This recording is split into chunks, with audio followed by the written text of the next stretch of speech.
Welcome back to Beautiful Work, Beautiful Life. You're here with Laurel Boivin and Laurel Holland. I'm Laurel Holland. Laurel Boivin is right here on the other side of the screen from me or on the other side of the microphone, however you are listening to us. Hi, Laurel. Hello, Laurel. How are you? I'm good today. How are you? I'm well, thank you. I'm so Yeah, excited about this conversation. I am too. So let's jump right into it today. So you're here with two life coaches. We're talking all things inner work, which we call the beautiful work, and helping you hopefully build and create your own beautiful life through the work. So today we're tackling a really big topic, which surprisingly, when I did a search, we hadn't talked about before. I was like, wow, we still have topics that we haven't talked about before, Laurel Boyven. I I, can't believe it. I can't believe it either. And this topic is one that I don't want to say I focus on a lot, but I'm so aware of in Hmm. my day-to-day life. Yeah, yeah, so good. So the title of our show today is The Pain of Comparison. And boy, oh boy, is comparing ourselves to others painful.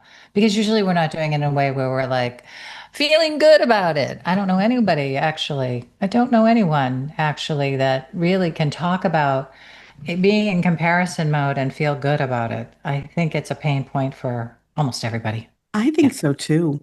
We yeah, don't, generally speaking, we don't compare ourselves to someone in a way that motivates us or right, inspires us. right, right. Often the comparison has us feeling bad about who we are.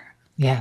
So I want to start right there, Laurel, because when I started thinking, about this show and that we might talk about this topic, the first thing that came into me was the reality that comparison is a mental activity, and yet it results in a lot of feelings. So it's about a story that we've started to construct, isn't it?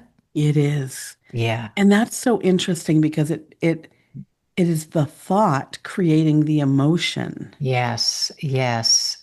And sometimes it might be spurred by a chronic emotion like self-doubt or a pattern of behavior that you're stuck in, like scrolling through Instagram or some other social media and then doing the storytelling there in your head, right? Or looking at somebody else's life and saying, oh, blah, blah, blah, blah, blah, blah, blah, blah, blah. And that's a story that you start telling. It may have no truth to it at all. Yes. Yeah. And I know we could talk all day about this and how our thoughts about something, maybe what we're seeing on social media, maybe what kind of car our neighbor drives, Mm, whatever it is, we have a thought, yeah. and that thought puts us into kind of a story built Hmm. on emotion. Yeah. And so I really do wonder, does the emotion even exist before the thought? Right? Right. I mean, you mentioned self-doubt. Yeah. Self-doubt in my life isn't there without me having a thought to tie it to. Yeah. It's interesting because I feel like th most of the time when we start doing the deep work of what we're talking about, which is getting, like when we talk often about what's the pattern, what's the best way to help yourself to start to begin to do a lot of the work, right? Is first of all to notice that there's a pattern there. So this one would be comparing, Yeah. ourselves to others, and then beginning to investigate what's really happening as the experience is occurring for you. Yeah. And for you is, of course, the key word because you often talk about this, why this is happening for me, not to me. Yeah. So what is happening here and what is that about? Instead of jumping into whatever the feeling is and then being driven by that part of the whole experience, starting to get curious about the complexity of all of that. So what we often find when we start doing this is that we go through layers, right? And we're sometimes we're not sure which comes first, whether it's the feeling or the thought. That's right. Most most of the things that I read and continue to read are that the thought is there first. I, as a very feeling person, self-argue that because I always feel like I have a feeling and then the thoughts come streaming in after that. So I don't know. I would say let's not worry about what That's comes right. first, but That's we right. know that they're all there as a complex, right? And what's often under those thoughts and those feelings are beliefs and beliefs about ourself. Yeah. Right. Yeah. So if we believe we're, say, not worthy of having all the grand things of life that maybe we want, then we start comparing and proving to ourselves all the ways that that's not happening and how other people get it and we don't. Right. So, and thus the storytelling and thus the complexity and the reinforcing a belief that, may or may not have any truth to it, other Yeah. than you keep proving it to yourself by your thinking and your feeling. Yeah, Yeah. because our brain is looking for data to support our belief, Right. our Right. hypothesis, right? Right. We have a thought, we have an idea, we have a feeling, and we're constantly looking for data to support that in information that we have. Yeah. I And must be right. right, So, yeah, right. let's find the It data. must be right. It must be true, whatever we're telling ourselves. Right. And Right. so it's really interesting to be able to switch that and really say, well, how would I rather feel? Yeah. Right? Would I rather feel the hope and promise that I too could have that? Yeah. Or, what do I want to think that will have me feeling better if you're a thinking person? I mean, Yeah. I tend to go for the thinking first. I love that we both have our experience of you're a feeling person, I'm a thinking person. Yeah. And we Yeah. both come to the same conclusion that Yeah. something needs to shift. This story Right. that I've created isn't helpful for me. Absolutely. Yeah. Absolutely. And that storytelling part is so big because our beliefs are often embedded in the story. If you start telling yourself, if you get curious and you do this, like, okay, here I am comparing myself to XYZ. Now, what is the story that I'm telling myself, right? About whatever this is comparison is. They have this, they look like that, they drive this, they have a nice house, they look at their family, they are loved greatly. I'm not, I don't know what the story is, but start looking at the story. The story is going to start to inform you about what the beliefs are under there that you're basing the story in, right? Yeah. Yeah, and that's sometimes a little bit deeper work, but not impossible to do at all. And actually, I noticed that in the world today, I think it's getting to be more prevalent. Um, uh, even out in the coaching world, right? The ability, right? People are starting to lead people on the excursion of looking at their stories and finding those underlying beliefs and beginning to do the work of healing those. Usually, it's a healing journey of healing the belief that's Yes. usually a deficit of some sort for Yeah. yourself. And it's driving your business, it's driving your life, it's driving your relationships, it's driving so many things that, you're not necessarily happy about. And so this is really great work to be doing. It really is. And, one of the things I often do just to get my brain recognizing that there may be some untruth in the story is go right back to not what do we have different, but the comparison of what we have the same, right? And so sometimes, a good example is when am feeling like maybe I'm feeling out of place in a group of people. And I start to worry, oh, I'm not like them. I don't fit in here. I go right down to what do we have in common? And sometimes it's both, or it's that we both walk upright. We're both humans who stand upright. I mean, the simplest, most basic thing that we both are, or both do, or both have, Yeah. right? We both have two eyes. We both have two ears.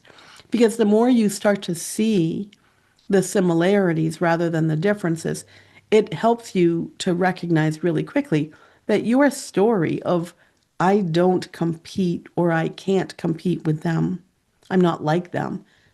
It right away you know that's a lie. Yeah. Well, yeah. Uh, And interestingly, the words, the words that we use, looking at those words like, I'm not like them, right? So that challenges that story, That's and right. you can start to say, "This is how I am like them." Um, I see that I'm different, right? And then the question is, are you really interested in what they're interested in?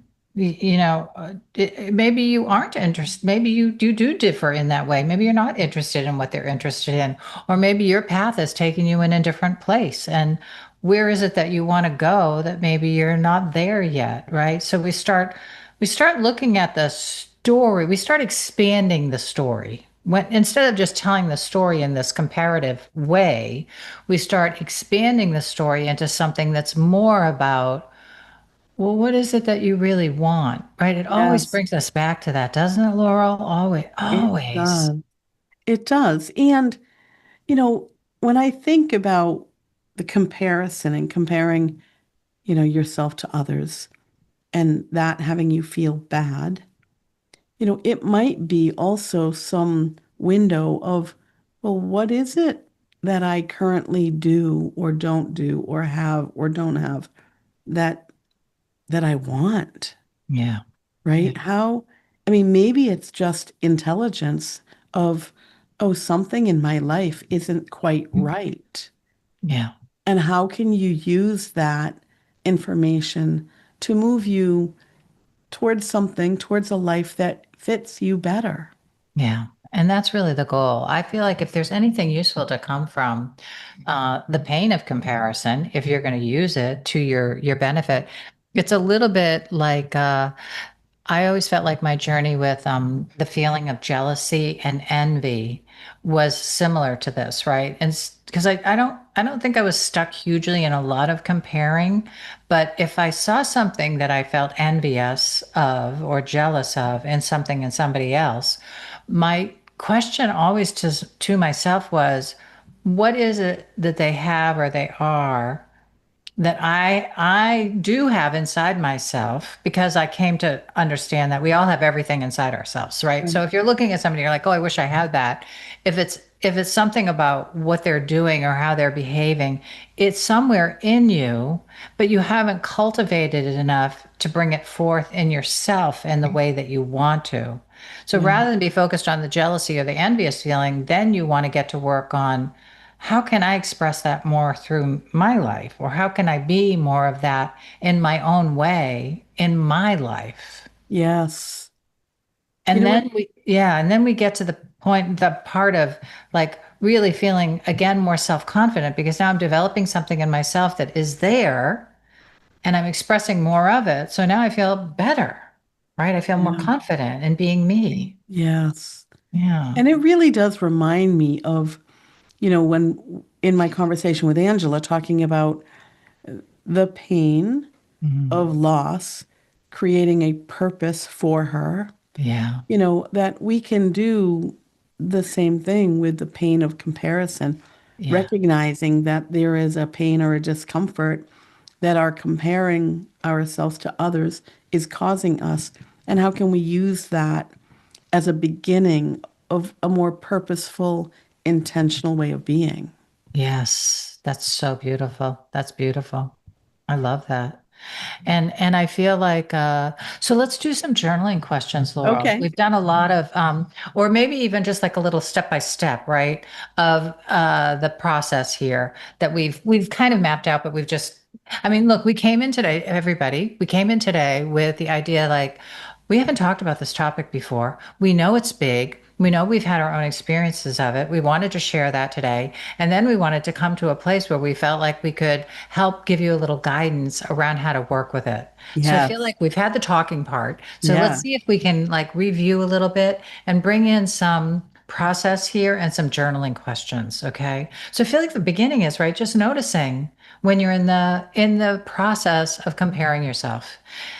It's like every other thing that we talk about, every other thing that we end up breaking down is, first you have to notice that you're doing it. You're in a pattern. That's right. Okay. That self-awareness is so powerful. So, and I know Angela talked about that a lot too. right? Yes. I felt like we've had guests on. It's really interesting. I feel like our guests this season, Laurel, I bet if we went back and looked, the majority of them have talked about this topic of self-awareness, coming back to the work, their inner work being about, gaining self-awareness and then gaining the ability to change what needed to be Yes. changed. Yeah, Yes. through It that process. it really is. Once that you have the ability to bring awareness to yourself, I really feel like you can do anything. Right, right. Yeah. And it is a dedication. It's a devotional process of this inner work of committing to the work of change. And sometimes, I was talking to a client this morning. I was like, they're so stubborn. Some of these patterns are so stubborn, but some of them go back to like when you first popped out of the womb. It was some patterns in your family and they've been there forever and you got indoctrinated into all kinds of ways of thinking and being. And it's sometimes those are the harder ones to change. They are, but you can't Yeah. change what you're not aware of. So Yeah. just that bringing awareness to Yeah. your own patterns and behaviors and your desires. Yeah. Yeah. So Yeah. committing, if you really want to change the habit, let's call it the habit and the pain of comparison, then you have to make a commitment to start doing it differently. Yes. Yeah. Yeah. And So that'd be so the next step, and literally. then what? So you're bringing the self-awareness, Yep. and You I notice guess that you're doing it. you You notice that admit you're that you doing have it. a pattern of it. That's right. And rate it. If you said, I think I do comparing on a scale of 1 to 10. 1 is a little, 10 is a lot. I'm going to put myself at a I don't rate yourself. I'm going to put myself at an 8. I've heard people do it, are worse. I have friends that do more, but I'm here, right? And so now, okay, there's a starting place. I want to get down to, where do you want to get to? I want to get to a 2 where I feel like I hardly notice it anymore. It's there, but I'm like, whatever, right? Yes. And how about then, um, really questioning, is it bringing me closer to the beautiful life I want, Right. or is it getting in my way? Yeah. Right? And Yeah. so not only do you assess maybe the frequency that you do it or the extent that comparison is in your life, but then really decide and look at honestly, is it helping me or is it hindering me? Yes. Yes. That's great. Because I do think, you know, if you can be at a point where sometimes comparison is A motivator a motivator, where it's for going to action. bring you closer to what you really want, Mm-hmm. then it's not, for me, comparison is not an all or nothing. It's Mm-hmm. how is it serving me? Is Right. it serving me? Is it helping me? And if it's not, like anything else in life, get rid of it, Yeah. Yeah. you know? Yeah. So then take some time to write some story around it, right? What's your story with a comparison? So you can start to deconstruct your story a little bit, and in that storytelling, I would say, be really mindful about putting in there what is it that you want that you don't have that you're seeing over there that somebody else has, so you can do the started to get into the what do you want because I always feel like when I come back to spiritual work, when I come back to really owning my own inner work, and it's finding that hidden want that's motivating things, Mm-hmm. but you haven't allowed yourself to feel that directly, right? And Yeah. then organize your life around that want if Yeah. that's important to you. Yeah. Is there an example that comes to mind that you could share? Well, I mean, I'm not really great at the comparison thing and the envy stories because I feel like I'm pretty far away from all of that. But I would say if I go back to, my journey, right, as an entrepreneur and as a coach, uh, my journey took me on a path where I wasn't like, oh, I'm going to be a counselor, I just happened to end up on that path as part of my journey to pursuing a career that I liked, right? And then when I started counseling in my internship, I started to love it. And so a lot of my steps along the way have been almost an inadvertent following something I liked that I was a part of or doing, and then growing with it which, wasn't a painful path. It was a self-discovery path. But when I got to the point where I felt like I wanted to, or thought I was supposed to grow my coaching business, then I started, I don't know if it was really the comparing, but I saw what others were doing and I thought, well, I can do that too. And so, how are they doing it? Then I started looking, how are they doing it? What are they doing? What are the things that, I need to do if I'm going to grow my business to that level, whatever. And and I did a lot of them, but the things that I did were all creative projects, right? It was uh, writing down, identifying, like having a blog, writing down all the things I knew in my business that I was learning, sharing that way, then turning that into a book, then turning it into a program, then turning it into an online program, then, so it was this sequence of creative projects, which I loved. I loved that part of, I'm putting in big air quotes if you can't see me, growing my business, right? Did it really grow my business? Not hugely, not hugely. And the reality was, as time went on, the way my life was shaping up, I didn't really, again, air quotes, everybody, didn't need to grow my business because I didn't need to get the money. I didn't need to do whatever, right? And so the things I didn't like that they were doing to grow their business, I didn't do. Yeah, Because number one, I didn't need to do them. And number two, I didn't want to do them. right. And so And it's, and you don't know where your story is going to lead you until you start doing that. So there's my story, everybody, right? I don't know if that's an example. You well, asked I me for an think it is, and example. I think it Yeah. is because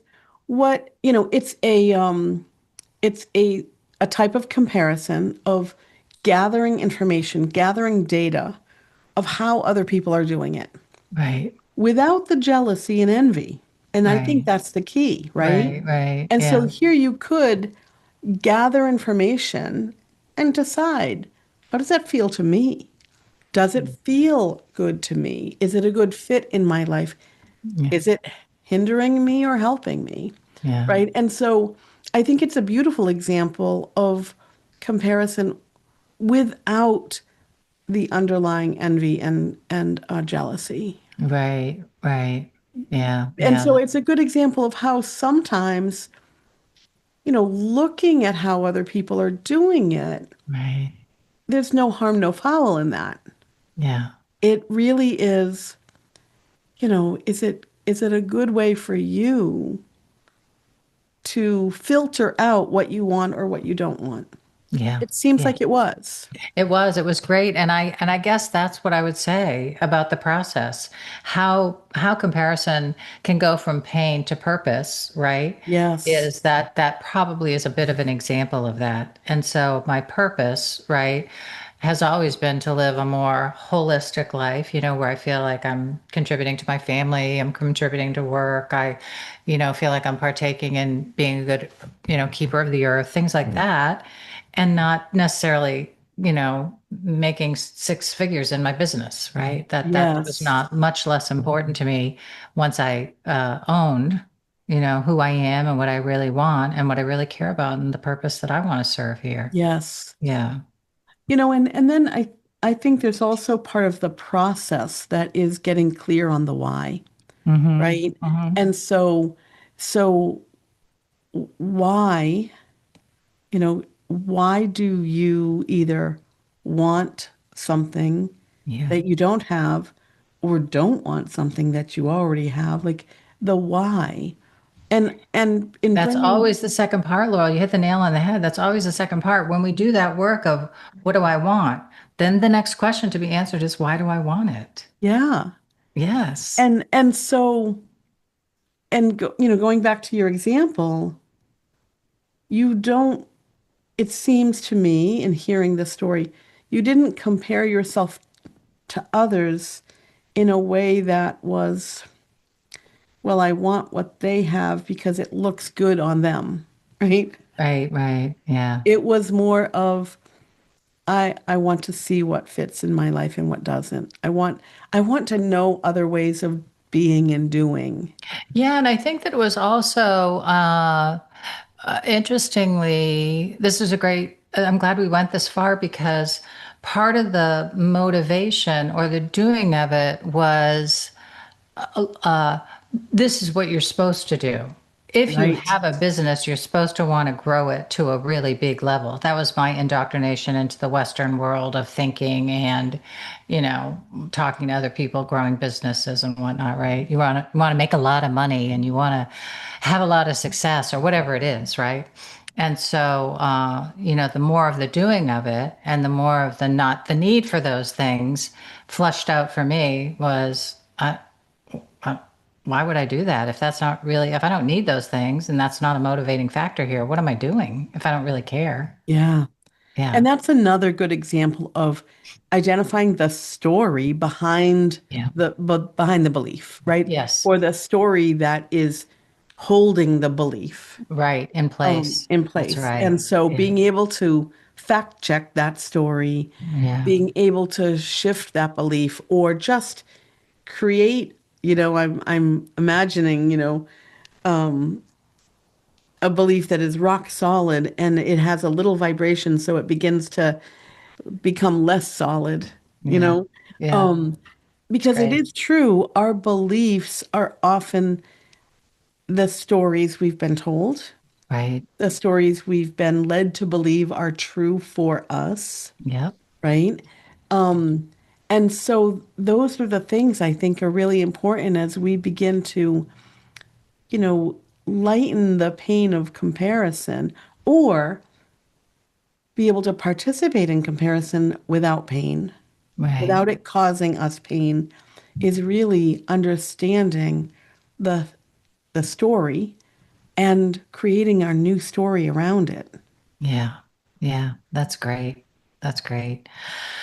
I feel like, what's coming into me right now, which we're not going to go into. I'm just going to mention it for everybody out there. If this podcast episode was really helpful for you and you want to go farther with it, I was thinking about competition versus comparing. And I feel like that's a whole nother conversation that we will come back for one day, Yes, but not today, because it requires a little more time and yes, concentration from us and for everyone to consider that it can be an element of comparison that you need to address. So just open that question up to yourself yes. is what I, I'd I say to mean, everybody. Yeah. we could probably do a whole Yeah. month on just this topic. So Yeah. there's so much Yeah. there. Let's see if a Yeah. guest brings it in this before we Yes, close out the season. It'll be interesting to see. Yeah. will be. Yeah. Anything else that comes to mind in the process, or do you think we're pretty complete in the I process? I think we're pretty complete. I feel like the end of the process, of course, is the rebuilding of your story to I am now organizing my life around what it is that I really want and why I want it. And I'm going to start going forth and start taking these steps towards it and then see what happens and find out do I really want this? Like me, maybe you're going to change your mind and you don't want the big business. I don't know. We'll find out. That's right. That's Yeah. right. Or the even the marriage. Who knows? You might find, wow, I thought I really wanted to be married, but now that I'm really investigating this and having, relationships with people, I don't think I really want to be involved in that kind of partnership. I want something different. I'm creating a new kind of partnership. Yeah. And it could be even something light. And this comes up for me. Um, this, oh, I want a new car. I see a new car. I smell a new car. I love the smell of a new car. Someone else has a new car, right? Yeah. And I think, oh, I would like a new car. But then when I really start to look at why, I realize that it's not a new car I want, right? I mean, my car, I just had this conversation a couple days ago. My car is, I don't even know how many years old. 7, could be going on 8 years old. Mhm. Anyway, it's paid for. It has low mileage. It gets good gas mileage. It's comfortable on the road. And all of the reasons I want a new car have nothing to do with the car I currently have. Right, right. The Yeah. car I currently have fits a lot of my needs and wants. It fits my lifestyle. Yeah. And so I really do have to get into that whole thing of like, what's Why the do I want it? story? What's the Yeah. story? What Yeah. what what am I trying to you know, what joy is it will Yeah. it bring me, or what do I think it will bring me, right? Right, You know, and right. I think we do this a lot, whether it's, I want to be in a relationship, I want to be married, I want to go on this vacation, I want this kind of a house. Understanding Mm. what what is at the core of the want Yeah. Yeah. can really, you can satisfy a want in a million different ways without Mm. having the one thing that you've been led to believe is going to bring you whatever that nugget is at the middle, the beginning of it. And on that note, we will close our show because that wrapped it up in such a pretty package with such a great bow on it, Laurel. I mean, that's it. That's it. That's the truth. And that's the investigation. Is it really, is what you're thinking you want going to bring you what it is that you really want and why you want it? That's right. So good And luck how out else? there, everybody. That's right. And how else might you get it? Yes, And good how else luck. might you? And I do like that because I do feel like once you start saying, okay, how can I feel like, usually when we say, what do we want? Why do we want it? It's about a feeling. How can you get that feeling without having that thing?